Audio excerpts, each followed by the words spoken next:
In the village of Okutarail, there lived a beautiful young woman named Rose. Her beauty was known across 7 neighboring villages.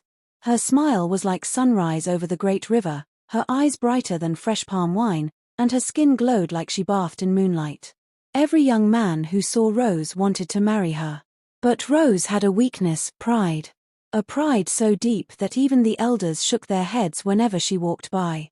Whenever suitors came to her home, she would sit with crossed arms, lift her chin high, and say loudly, "No man in this village is worthy of me."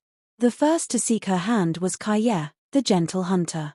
He brought fresh bushmeat and kola nuts for her family. But Rose laughed at him. "Your hut is too small," she scoffed. "I cannot marry a hunter who smells of the forest." Kaye left quietly, heartbroken. Next came Damilare, the skilled blacksmith whose hands forged iron and gold. He crafted a beautiful wrist bangle for Rose, shining like the sun. But she waved it away. "I cannot marry a man with hands blackened by soot," she said. Damilare walked away, his shoulders heavy. Many others came, farmers, traders, drummers, even a traveling scholar. But Rose rejected them all. Some she insulted. Some she ignored. Some she allowed to kneel for hours only to send them away. Soon the entire region knew Rose's name, but not for her beauty. For her arrogance. Still, Rose believed the perfect husband, rich, handsome, powerful, would someday appear like a prince in a moonlit tale. But life has its own way of humbling even the most stubborn hearts. One market day, a tall stranger arrived in Okutarail. He wore a deep blue cloak embroidered with golden symbols, and he walked with a staff carved from ebony wood. No one had ever seen him before. Whispers filled the market square. Is he royalty? Is he a spirit? No, he must be a wealthy traveler. When he saw Rose, he smiled and approached her.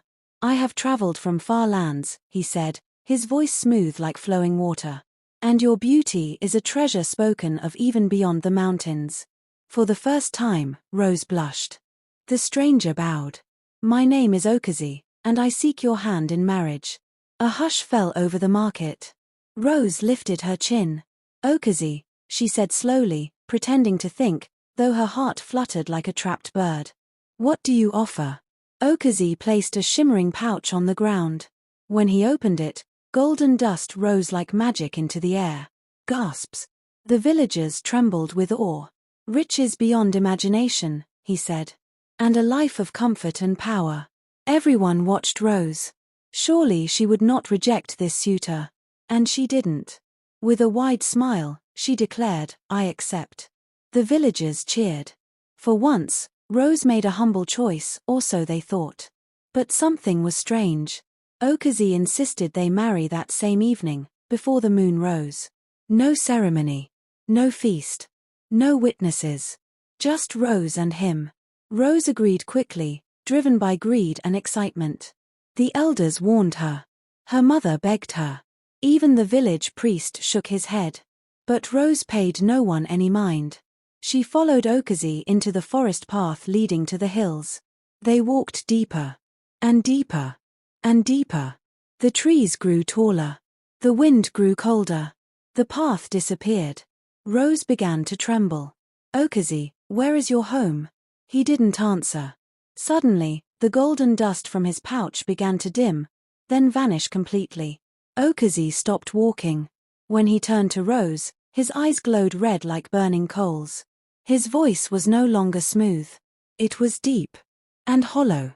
"I am not a man," he said.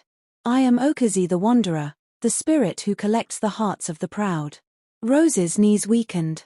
She tried to run. But the forest twisted around her. The path sealed. Darkness wrapped her like a net. Okazi stepped closer. "You rejected men of honor and kindness," he said.